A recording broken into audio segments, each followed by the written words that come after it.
ሀቢቢ እንዳትሞኝ ከባለቤት ጋር ግንኙነት ካደረክ በኋላ አብራሃት ሸዋር ግባ አብራችሁ ገላችሁን ታጠቡ አሁን ሮዚ ምናምን የምትባለው ከዩቲ ጋር መሰራው ልጅ አሁን አይታችኋታ ስታወራ እንባዬ ነው የመጣው በቃ አቀቶኝ ነው አለች ዱአ አድርጉልኝ እንጀራዬ ነው አለች እንጀራዬ ነው እናቴን ማስተዳደረው በዚህ ነው ድምጻዊ ቴዎድሮስ ካሳሁን ወይም ቴዲ አፍሮ እዚህ ምስሉ ላይ እንደምትመለከቱት ኤፕሪል 30 በወራሪዋና በጨፍጫፊዋ ሀገር እስራኤል ኮንሰርት አዘጋጅቷል ኤፕሪል 30 ማለት ነው ህፃናት ዱ ሲሆን ሐላል ለቴዲ ሲሆን ደግሞ ሐራም በጣም የሳኩበት አጀንዳ ነውና ወይል ወደ መረጃዎቹ ልለፍ ሳይል ቡኻሪ 6998 ከላይ ተመልከቱት ነብዩም እንዲያ ገነት ተመለከትኩኝ ነዋሪዎቿም አብዛኞቹ ድሆች መሆናቸውን አየው አየ የመጀመሪያው ድሃ ስትሆን ጀሃነም እንደምትገባ ወይም ጀና ክርስትና ወደ እስልምና የሚሄዱ ሴቶችም ሆነ ወንዶች ምክንያታቸው አንድና አንድ ነው እሱ ሴቶች ለእርሻነት ወይም ለመታረስ ወንዶች ለአራሽነት ወይም ለማረስ ነው ስለ ጳጳሱ ያላቸውን ሐዘን በጣም የተሰማቸውን ሐዘን ጥልቅ ሐዘን ነው የገለጹትና አሰላሙ አለይኩም ወራህመቱላሂ ወበረካቱሁ ድና የተከበራችሁ የዛድ ሚዲያ ቤተሰብ እንደምናላችሁልኝ እኔ አለውላችሁ ዛሬም በድጋሚ ተመልሰን ተገናኝተናል እንግዲህ የተለያዩ ወቅታዊና አነጋጋሪ የሆኑ ብዙዎች ሐሳብ አስተያየታቸውን እየሰጡበት ያሉት ቪዲዮ ይዤላችሁ ተከስቻለሁ እንግዲህ ሼህ ሀጂ ኢብራሂም ስለ የሞተው ሮማዊ ጳጳሳት ወይ ካቶሊክ ጳጳሳት የሚባለው ማለት ነው ትልቅ ሐዘን እንደተሰማቸው ሼህ ሀጂ ኢብራሂም ቱፋ መግለጫ ሰጥቷሉ ወይ ደግሞ ሐዘናቸውን ገልጿሉ ማለት ነው እሱንም የምንመለከት ይሆናል እንደዛውም ቴዲ አፍሮ እንግዲህ ኮንሰርት ያዘጋጀ ይገኛል በየት ነው በእስራኤል ሀገር በወራሪዋ እስራኤል በደምጠጫዋ እስራኤል ሀገር እንግዲህ ኮንሰርቱን ያዘጋጀ ይገኛል ይሄ ኮንሰርት ምን ይመስላል እንዴትስ ነው የሚሆነው ሐሳብ የምንለዋወጥበት ይሆናል ማለት ነው ተከታተሉ ወይል ወደ መረጃዎቹ ልለፍ ሳይል ቡኻሪ 6998 ከላይ ተመልከቱት ነብዩም እንዲያ ገነት ተመለከትኩኝ ነዋሪዎቿም አብዛኞቹ ድሆች መሆናቸውን አየው አየ የመጀመሪያው ድሃ ስትሆን ጀሃነም እንደምትገባ ወይም ጀና እንደምትገባ ማሳያ ነው ማለት ነው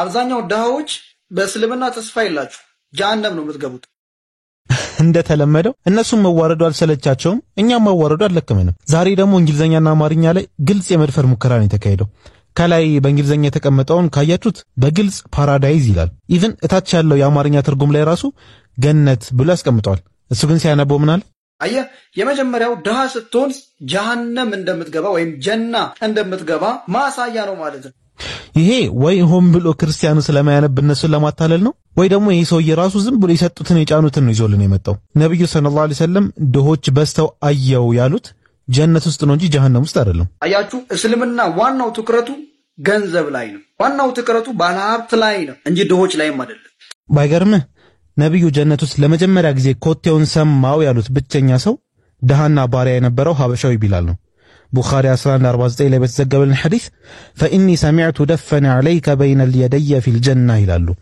ጀነት ውስጥ የእግሮችህን ኮቴ ሰማዋቸው ያሉ ይነግሩታል ለምን በስራው ምክንያት ሙስሊም 2564 ላይ በግልጽ ነግረውናል ان الله لا ينظر الى صوركم واموالكم الله ወደ እናንተ ወደ ቅርጻችሁና ወደ ገንዘቦቻችሁ አይመለከትም ولكن ينظر الى قلوبكم واعمالكم የሚመለከተው ወደ ልቦቻችሁና ወደ ስራዎቻችሁ ነው ብለውናል በእስልምና ሴቶች በብዛት ወደ ሲኦል እንደሚገቡ ታውቃላችሁ እንግዲህ ጀሃነሙ ሴቶች እንዳይበዙ ለመናገር ሞክሯል ከዛ ደግሞ በዚሁ አፉ ያለውን ተመልከቱ 72 ሚስት ይሰጣቸዋል ለያንዳንዱ ወንዶች 72 ሚስት ይሰጣቸዋል ለያንዳንዱ ወንዶች ኦኬ ለያንዳንዱ ወንድ 72 ሚስት ይሰጣቸዋል አልከን ኦኬ አንተ ባልከው እንሂድና ለአንድ ወንድ ጀነት ውስጥ 72 ሚስት ይሰጡታል እንበል ወይ 100 ወንዶች ጀነት ውስጥ ከገቡ ለመቶዎቹም 72 ሲሰጥ ጀነት ውስጥ 7200 ሴቶች ይኖራሉ 100 ወንድ 7200 ሴቶች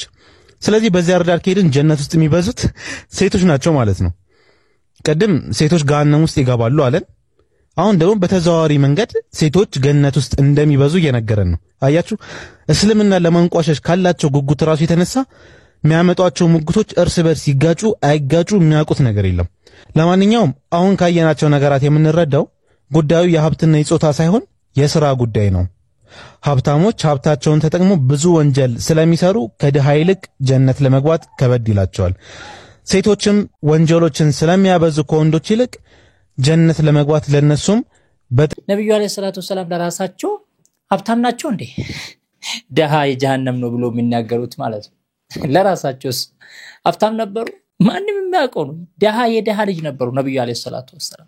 የዚህ ልጅ ቅጥፈት ደግሞ እኔ እንጃ ወላሂ። በቃ ይሄ አሁን ለኦርቶዶክስ ተዋሂዶ በጣም ኃይለኛ ምህር ነው ለነሱ ማለት ነው። ምክንያቱም ብዙ ነገር ያጋለጠ ነው፣ ብዙ ነገር ወደ አደባባይ ያመጣ ነው፣ ብዙ ነገር እየተደበቁ እኛ ሙስሊሞች ደበቅናቸው ነገሮችን በጣም ብዙ ነገር ወደ ሚዲያ ያመጣ ያጋለጠ ስለሆነ በጣም እነሱ ዘንድ ምህር ነው። ነፍ ላይክ ያገኛል ሙህራችሁ። ከክርስትና ወደ እስልምና የሚሄዱ ሴቶችም ሆነ ወንዶች ምክንያታቸው አንድና አንድ ነው። እሱም ሴቶች ለእርሻነት ወይም ለመታረስ፣ ወንዶች ለአራሽነት ወይም ለማረስ። ብዙ ክርስቲያኖች እየሰለሙ ስለሆነ በእነሱ ስድብ ምክንያት የሰለሙ እህትና ወንድሞች ለማሸማቀቅ ሴትየዋ ከክርስትና ወጣ እስልምና የምትቀበለው ልትታረስ ነው፣ ወንዱን ደግሞ ሊያርስ ነው የሚል ነገር አንስተዋል። እንግዲህ አንተ ጥሩ አራሽ አይደለህም፣ ስለዚህ ምንም ማድረግ አይቻልም። ቆፍጠን ብለህ ወንድ ለመሆን ሞክርሽ። በእናንተ አስተሳሰብ ራሱ እንሂድ ካልን ማለት ነው። ግን ቁርአኑ የሚለው እንደዛ አይደለም፣ ምሳሌያዊ አነጋገር ነው። ሴት ልጅ ዘር ትሰጣለች ማለት ነው። አይ እኔ ምሳሌያዊ አነጋገር አይገባኝም ብለህ ሙጭጭ የምትል ከሆነ እንግዲህ ሴቶች እርሻ የተባሉበትን ከራስ መጽሐፍ ላሳይ። እዚህ እጄ ላይ ሁለት መጽሐፎች ይታዩዋል። መጽሐፈ አርጋኖንና የዘውትር ጸሎት ማለትም ውዳሴ ማርያም አለ። ለምሳሌ ውዳሴ ማርያም ምዕራፍ 2 ቁጥር 4 ላይ እንዲህ በማለት ይናገራል። ዘር ያልተዘራብሽ እርሻ አንቺ ነሽ። ማን? ማርያም። የህይወት ፍሬ ካንቺ ወጣ። እርሻ ሳትሆን በድንግልና ወለደችው ከሆነ ኦኬ። አይ አልታረሰችን ከሆነች ሌላ ነገር ነው።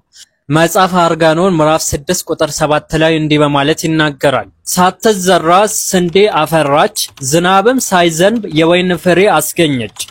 ማረሻ ያልዞረብሽ እርሻ ድንግል ሆይ የኦሪት የነቢያት ቃል አንቺ ነሽና ይላል። እንግዲህ ተመልከቱ፣ ማረሻ ያልዞረብሽ። አንድ ሴት ማረሻ ያልዞረባት ማለት ምን ማለት ነው ከተባለ ድንግል ከሆነች ነው አይደለ? ስለዚህ ክርስቲያን ሴት በአጠቃላይ ምንድናት ከተባለ በእነዚህ ሰዎች አስተሳሰብ ድንግል ያልሆነች ማረሻ። ቃሉ ጨርሱት፣ እኔ ባለጌ አይደለሁም። መጽሐፈ ቀለሜንጦስ ምዕራፍ 10 ቁጥር 49 ላይ እንዲህ በማለት ይናገራል። ይህ መጽሐፍ የአዲስ ኪዳን መጽሐፍ ነው። ማለትም የቀኖናና የሥርዓት መጽሐፍ ከሚባሉ 8 ተጨማሪ መጽሐፎች መካከል ነው። እንዲህ በማለት ይናገራል። አንቺ እርሻ ራስሽን ጠብቂ፣ ሌላ ዘር አትጨምሪ። የሚያጽናናሽ ከሐዘንሽ የሚያረጋጋሽ ባልሽ ብቻ ነው። ከሐዘንሽ የሚያረጋጋሽ እያረሰሽ ነው ይላል። እንግዲህ ማረስ እንግዲህ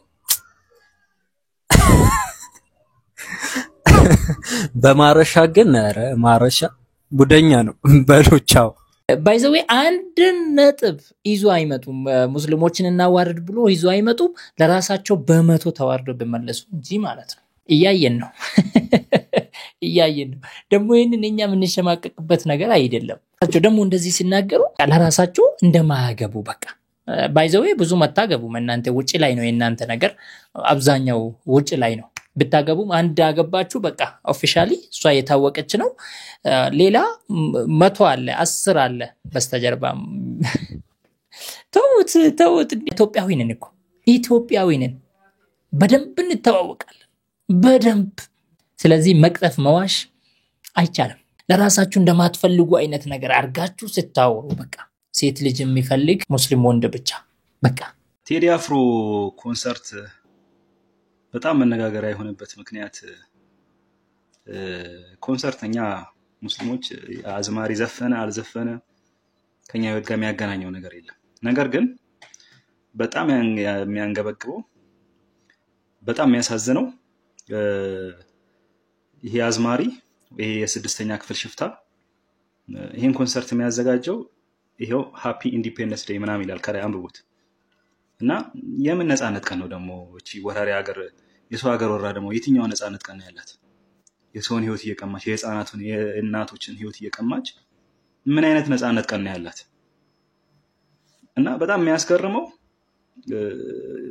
ይክፈሉት ያስጨፍር ሂዶ ከፈለገ ግን ነፃ በእንደዚህ አይነት ቀን በእንደዚህ አይነት ጊዜ በእንደዚህ አይነት ሰዓት በቁስላችን ላይ እንጨት ሲሰድግን ዝም ብለን አንመለከተው ነጥብ ይዘናል የገዛው ይሄ የዘር ጭፍጨፋ ከጀመረ ጀምሮ እስራኤል ከጀመረች ጀምሮ እዚህ ኢትዮጵያ ውስጥ ያላችሁ የአይሁድ ሽንቶች የአይሁድ ዳይፐሮች በደንብ ግልጽ ወጣችሁላ በጣም ብዙ የአይሁድ ዳይፐር በጣም በርካታ የአይሁድ ሽንቶች እዚህ ሀገር አላችሁ እዚህ ኢትዮጵያ ውስጥ አላችሁ ጥሩ ነው ሐሳቡ ጥሩ ነው ነገር ግን ምንድነው ምን ታረጋለህ እንደዚህ የምትሉ ሰዎች ምን ልታመጡ ነው መተዛዘብ ነው አይደል በቃ መተዛዘብ ነው አይደል ኤኒዌይስ ስለዚህ ኮንሰርት በጣም ብዙ ሰዎች ስፔሻሊ ሙስሊሞች በጣም ብዙ ሰዎች ይሄንን ነገር አካብዶ እየተናገሩ ነው ይሁን ቴዲ አፍሮን እንደማያውቁ ቴዲ አፍሮ አዲስ ሆኖባቸው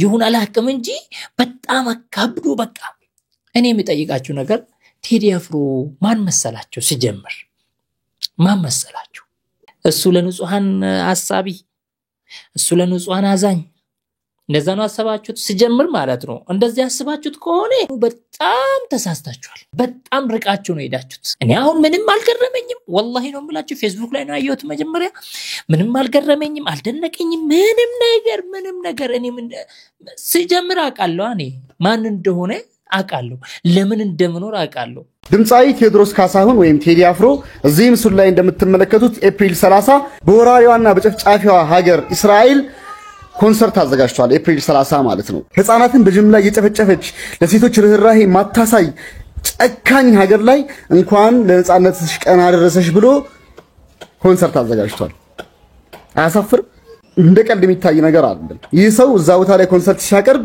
ኢትዮጵያን ወክሎ ነውና እንደዚህ አይነት ስራ እየሰራ እንደሆነ የሚታወቀው ሀገራችን ኢትዮጵያ የጨፍጫፊና የወራሪ ሀገር ደጋፊ ሆና መታየት ስለሌለባት በመንችለው ሁሉ ይሄን ነገር እንድናወግዝ ቦይኮት እንድናደርግ አደራ ለማለት ነው አመሰግናለሁኝ ቀንና ስም መልካም እንሁን ፎሎ ያላረጋችሁ ፎሎ አድርጉ ሰላም አለይኩም ወራህመቱላህ እሱስ መደረጉ ጥሩ ነው ምክንያቱም ኢትዮጵያዊ የሚል ስም ስላለው እዛ ላይም ሄዶ ኢትዮጵያዊ ምናምን ብሎ የምንልክን ባንዲራ ያውለበልባል እንደዚህ እዛ ሄዶ እናቃለን ብዙ ጊዜ ያልገባችሁ ነገር አለ ቀስ ብሎ ይገባችኋል ብዬ አስባለሁ አላህ ጨርሶ እኮ ነው የተናገረው አላህ ወለን ተርዳ عنك اليهود ولا النصارى حتى تتبع ملتهم ከነሱ እስክትሆን አይወዱም ስለምር እንዲው ራሱ አይተ በቃ አይወዱኛል ምና አይደለም አይወዱም አባት ኢትዮጵያ ስለሆንክ ይወዱኝ አይወዱም አፄ ዮሐንስንና አፄ ምኒልክን ባንተ ላይ ባንዲራቸውን እንዲሚያብለበልብ ሰው እኮ ነው ቴዲ አፍሮ ማለት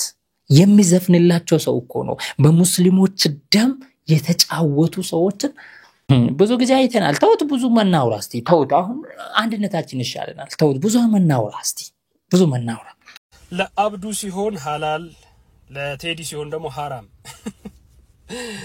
በጣም የሳኩበት አጀንዳ ነውና አብዱ ኪያር ይሄንን ኮንሰርት ሲያዘጋጅ በፈረንጆቹ አይ ቲንክ 16 10 24 ከወራት በፊት ይሄንን ኮንሰርት ሲያዘጋጅ ልክ እንዳሁኑ እስራኤል ክፉኛ ፊሊስጤምን የምትደበድብበት ብዙ ህፃናት የሚሞቱበት የፊሊስጤም እናቶች የሚያለቅሱበት መከራው የበዛበት ሰዓት ነበርና ልክ እሱ ይሄንን ኮንሰርት ሲያቀርብ በዛ ላይ ደግሞ የእስልምና እምነት ተከታይ ነው ማንንም ሲቃወሙ አላየሁም ነበር ዛሬ ላይ ቴዲ ኮንሰርት ሊያቀርብ ነው ሲባል ብዙዎች በጣም የሚያስቅ ነገርም ስለሆነ ነው አንዳንዶች የሚያስቅ ሐሳብ ያነሳሉ እኛ ቴዲን የተቃወምነው በእስራኤሎች የድል ቀን ይሄን ኮንሰርት ስለሚያረግ ነው ብለው እንደ ምክንያት ሲያቀርቡ አይቻለውና በጣም የሚገርመው ምንድነው ቴዲኮ ይሄንን ኮንሰርት ሊያቀርብ እስራኤል ሲሄድ የመክፈቻውን ዘፈን በእስራኤሎች የብሔራዊ መዝሙር እኮ አይደለም ወይም ደግሞ በልበለው ጀግና ይበለው የሚለውን የውጊያ ዘፈን ሊዘፍን እኮ አይደለም ሄደው ቴዲ አፍሮ እንደተለመደው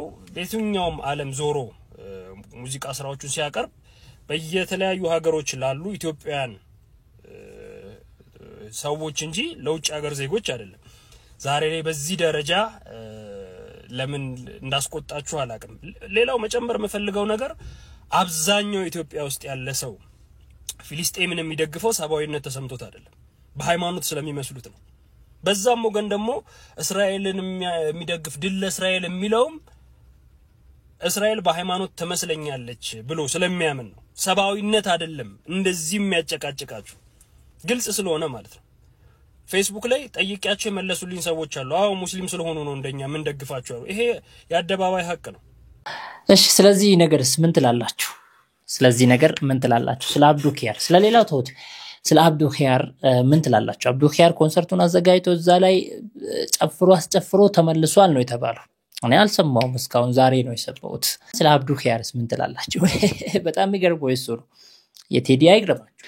እስልምና አንድ ቁርአን ያመለካችን አላህ Subhanahu Wa Ta'ala ቃልና የነብዩ መሐመድ አለይሂ ሰላቱ ወሰለም ሱናዎች ነው ያሉን ካፊሮች ከሚቀጥፉት የጸዳ ነው። እንግዲህ ባለ ሲጋ ኦፎይ የዶክትሪን ውድቀት ቤተክርስቲያኑ ላይ ስለደረሰ በዛ ስላበደ ነው እንደዛ አይነት ቅጥፈት የሚነዘው።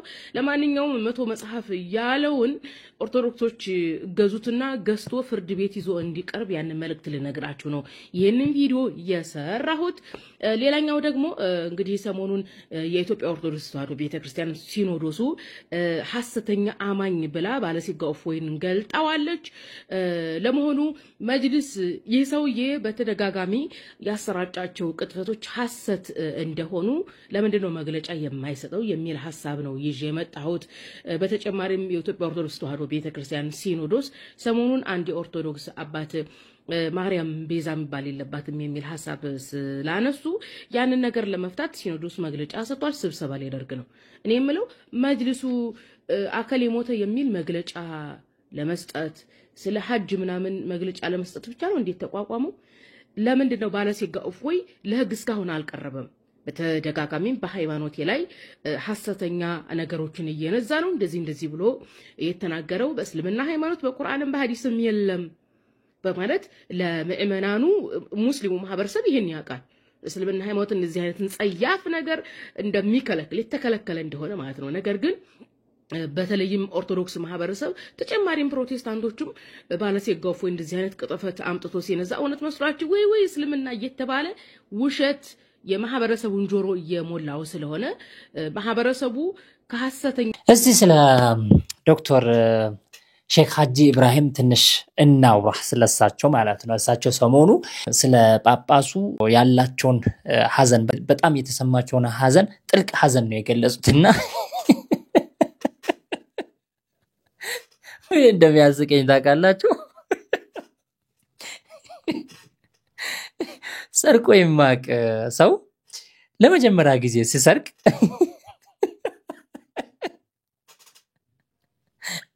እንዴት ነው የሚሆነው? ቤተሰብ ሰርቆ አያውቅም። ለመጀመሪያ ጊዜ ነው ሲሰርቅ ማለት ነውና እንዴት ነው የሚሆነው? እንደዛ ነው የሆኑት። በቃ እንደዛ ነው የሆኑት።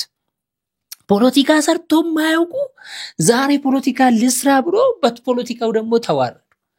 ዛሬ መጅሊሱ ዛሬ ፖለቲካ ሊሰራ ነው። ይሄ በእርግጠኝነት ለፖለቲካ ነው። ነገር ግን ተያዙ እዚህ ጋር አያችሁ። አሁን እስቲ ምን አገናኛቸው? ኢትዮጵያዊ ቢሆን ያው ኢትዮጵያዊ አንድ ነን፣ ኢትዮጵያዊ ስለሆነ ይመለከተን ይችላል። ከዚህ ሮማ ድረስ ምን አስኬዳቸው? እስቲ የት ተዋወቃሉ? በእርግጥ ሰውየው ወይ ደግሞ ጳጳሱ ከፍልስጤማውያን ጎን ነው። ስለ ፍልስጤማውያንና ስለ እስራኤልን ብዙ ጊዜ በተደጋጋሚ መግለጫ ሲያወጣ ሲናገር ሲቃወም ነበረ እናውቃለን። ነገር ግን እኔ ወደ መጅሊሱ ሲመጣ ወደ ተቋሙ ስንት መስጠት ያለባቸው ስንት ግዴታ ያለባቸው ነገራቶች እያሉ በተለይ በአሁን ሰዓት ብዙ ማውጣት ያለባቸው መግለጫ ባይዘው መግለጫቸው እየደረሰ ነው ወይ እዚህ ጋር ወይ አሳተመን እዚህ እናስቀምጠው ምን ለማለት ፈልጌ ነው? በስቷል ለማለት ፈልጌ ነው። ቢሆንም አሁን ላይ መስራት ያለባቸው በጣም ብዙ ነገሮች አሉ። ምን ከዚህ ዛ አደረሳቸው? ስንት ስራ አለባቸው። ስንት የሚወጣ መግለጫ አለ። ስንት ችግሮች አሉ ኢትዮጵያ ውስጥ። እስቲ ሚና ከዚህ ዛ ድረስ ሄዶ ሐዘናቸውን ጥሩ ነው። ምን ትላላችሁ? እስቲ ስለ ሼክ ሀጂ ኢብራሂም ምን ትላላችሁ? እስቲ ስለ መጅሊስ ስለ ተቋሙ ስላወጣው መግለጫ ስለ ተሰማቸው ጥልቅ ሐዘን ምን ትላላችሁ? አሁን ሮዚ ምናምን የምትባለው ከዩቲ ጋር መሰራው ልጅ አሁን አይታችኋታል? ስታወራ እንባዬ ነው የመጣው። በቃ አቅቶኝ ነው አለች። ዱአ አድርጉልኝ እንጀራዬ ነው አለች። እንጀራዬ ነው እናቴን ማስተዳድረው በዚህ ነው እሺ ለሱ አስባችሁታል? እንጀራዬ ነው አለቻችሁ አይደለ? ለምንድን ነው የሆነ ነገር አድርጋችሁ የሆነ ነገር ከፍታችሁ ከዛ ስራ እንድትወጣ ማታደርጓት? ከምትሰድቧት የለኝም እንጀራ የለኝም ጨፍሬ ነው ማገኘው አለች እቺ ልጅ። እናቴ ማስተዳደርበት ነው አለች። ያለዛ ትራባለች፣ ትጠማለች። እናቷን መርዳት አትችልም። ይሄን አንደርስታንድ ካደረገን እኛ የሆነ ነገር ለምን አናደርግላት? ትክክለኛ ከሆነ ለምን? ከዛ ምን አለች? ሂጃቡንም ማድረግ ፈልገው ነበረ፣ ዲኔንም እወዳለሁ። አሁን ዩቲ የምትባል ልጅ አለች ቲክቶክ ላይ እንትን የምትልጅ ስራዋ ትክክል አይደለም። ግን ትክክል አይደለም ብለህ እሷን የምትሰድባት ስድብ ያንተ ትክክል ነው? ለምን ትሰድባታለህ? ውጪ ከኢስላም ውጪ እዛው ካፊሮች ጋር የምትቀላቀሉ what? እኛ ከክርስቲያኖች ሰዎችን እየጠራን ከዚህ ከሙስሊሙ ጋር ውጪና ጀሃነም ግቢ ይባላል? አላህን አንፈራም? እሷ እኮ ካደረገችም ሐራም ነው ያደረገችው። ብታደርግ የኩፍር ነገር አላደረገችም፣ የኩፍር ቃል አልተናገረችም፣ የሽርክ ውስጥ አልገባችም። እንዴት ደፍረን ነው አንድ ሙስሊምን ሂድና እዛው ተቀላቀል ይሻልሃል ምንለው? ኢጃባ አላደረገችም። ኢጃባን ብታወልቅ ብደንስ ምን ብትል እኮ ሐራም ነው ለሷ። እህትን ላኢላሃ ኢለላህ የምትለዋን እህትን ለገሃነም እንድትማገድ ይሄ ከነፍስያ ነው። ላላ ተብሎ ይደረጋል ብዬ አላምንበትም። ስድብ፣ ደንበኛ ስድብ ወላሂ በጣም ነው የሚያስፈራው። መክራችሁ ዘክራችሁ ካመጣችሁ ትክክል አይደለችም። ፈሳድ እያሰራጨች ነው። አዎ እውነት ነው። ሐራም ነገር ነው የምታደርጋቸው ነገሮች። ዲንን እያሰደበች ነው። አዎ እና በስድብ ነው የምትመልሳት? ከመቼ ጀምሮ ነው ስድብ ምክር የሆነው? ኧረ የምትሳደቡ ስድብ እኮ በጣም ነው የሚዘገንነው። በጣም ነው እኮ የሚያስፈራው፣ የሚያስደነግጠው። አንድ ሙስሊም ነው ወይ ነው የምትሉት? ድድ ማስጫ ያለ ዱርዬ እንኳን እንደዛ አይሳደብም፣ አይናገርም እንዴ? ከመቼ ጀምሮ ነው ስድብ ምክር የሆነው? ነው ማንንም በጣም ጥሩ ሐሳብ ነው ያነሳው። ነገር ግን አንድ ሰው ስለተቸገረ ሐራም ሰርቶ ይብላ የሚል የለም። የእሷ ችግር ምን አይነት ችግር ነው? አሁን አንድ ሰው ረሃብ ከያዘው ከተራበ አንድ ሰው ያ ረሃቡ የሚገለው ከሆነ የሆነ ሐራም የተባለውን ነገር ተጠቅሞ ሊቶብት ይችላል። ያለው ነው ሐራም አይባልም እዛኔ ማለት ነው። እዛኔ ሐራም አይባልም። በቃ ሐራም የተባለውን መጠጥም ጠጥቶ መዳን ይችላል፣ ነፍሱን ማስተረፍ ይችላል። እዚህ ጋር ዋናው ምንድነው የተፈለገው? ነፍሱን ማትረፍ፣ በቃ ረሃቡን ብቻ የሚያስወግድለትን ቀምሶ ማለት ነው። የነዚህ ልጆች ችግር ምን አይነት ችግር ነው? ሁላችንም እኮ ችግር አለብን። ሁላችንም እኮ ሀብታም አይደለንም፣ ድሃዎች ነን። እንደነሱ ልክ እንደነሱ ማለት ነው። እቺ ልጅ ተቸግራለች። ስለዚህ ሐራም ሰርታ እናቷን ተከድም ታብላት፣ ታጠጣት፣ ታለብሳት ችግር ነው? ድህነት ነው? አዎ ፈተና ነው። ፈተና ነው። አላህ ይፈትናል። ولنبلونكم بشيء من الخوف والجوع ونقص من الأموال والأنفس والثمرات وبشر الصابرين الذين إذا أصابتهم مصيبة قالوا إنا لله وإنا إليه راجعون. سجمر مالتنا هيوت فتنارج ليبلوكم أيكم أحسن عملا. الله فتناچوال ማናችሁ ጥሩ ነገር ትሰራላችሁ። አሁን እቺ ልጅ እንደዚህ ማሰራት እየቻለች ግን አላህን ፈርታ ከተወች ፈተናውን አለፈች ማለት። ናይት ክለብ ገብታ ጨፍራ ገንዘብ ማግኘት እየቻለች ስትተው ፈተና ነው፣ ፈተናውን አለፈች ማለት ነው። ስለዚህ ምንድነው እዚህ ከፈተና ነው። ሊየብሉወኩም አዩኩም አህሰኑ አመላ ይለናል እኮ አላህ Subhanahu Wa Ta'ala። አላህ ሊፈትነን ነው እንደዚህ የሚያደርገን። ሊየብሉወኩም አዩኩም አህሰኑ አመላ፣ ማናችሁ ጥሩ ስራ ትሰራላችሁ። ዝም ብለን አይደለም የተፈጠርነው፣ ለጫውታ አይደለም፣ ለመቀለድ አይደለም። አላህ ይፈጠረን ወደዚህ ዓለም ያመጣን ለትልቅ ዓላማ ነው። ስለዚህ አላህ Subhanahu Wa Ta'ala ሊፈትነን እንደሆነ ማወቅ አለብን። በርቃኔ ቪዲዮ ሰርቼ ነው ማገኘው እናቴን ማበላት ብላለች ለምን ከዛ ችግር አታውጧትም? አይባልም፣ አይባልም ነው አይባልም፣ እንደዛ አይባልም። እንዴ ለኛ እኮ አይደለም ለራሷ ነው። አላህ እኮ ሙኻጥብ ሲያረገን በእያንዳንዳችን ነው ሙኻጥብ ያረገን ያናገረን እንጂ ለሷ እኛን አላናገረንም። እኔም እኮ እዚህ ጋር ሐራም ሰርቼ እኮ ገንዘብ ማከማቸት እችላለሁ፣ ነገር ግን አላደርግም፣ ፈጽሞ አላደርግም። ይሄ ቻሌንጅ ነው። እየቻልኩኝ መተው ቻሌንጁን እያለፍኩ ነው። ይሄን ማወቅ አለብን። ሌላ ያነሳቸው ነጥቦች አሪፍ ናቸው። ሰው መሳደብ ትክክል አይደለም፣ ከእስልምና ውጪ ወደዛ ሂጂ ምናም ትክክል አይደለም። ይሄ የሚወገዝ ነገር ነው። ሀቢቢ እንዳትሞኝ፣ ከባለቤት ጋር ግንኙነት ካደረክ በኋላ አብራሃት ሸዋር ግባ፣ አብራችሁ ገላችሁን ታጠቡ። ይህ የተረሳ የነብያችን ሰለላሁ ዐለይሂ ወሰለም ሱና ነው። ነብያችን ሰለላሁ ዐለይሂ ወሰለም ከእናታችን አይሻ ረዲየላሁ ዐንሃ ጋር አብረው ሸዋር ይወስዱ ነበር። አብረው ሸዋር መውሰድ ሕክማ አለው። በባልና ሚስት መሐከል ፍቅርን ይጨምራል። እስከዛሬ ካላደረከው ተው ዛሬ ለሊት እንዳትሙ አብረህ እንጂ እንዳትታጠብ። ሰላም አለይኩም ወራህመቱላህ።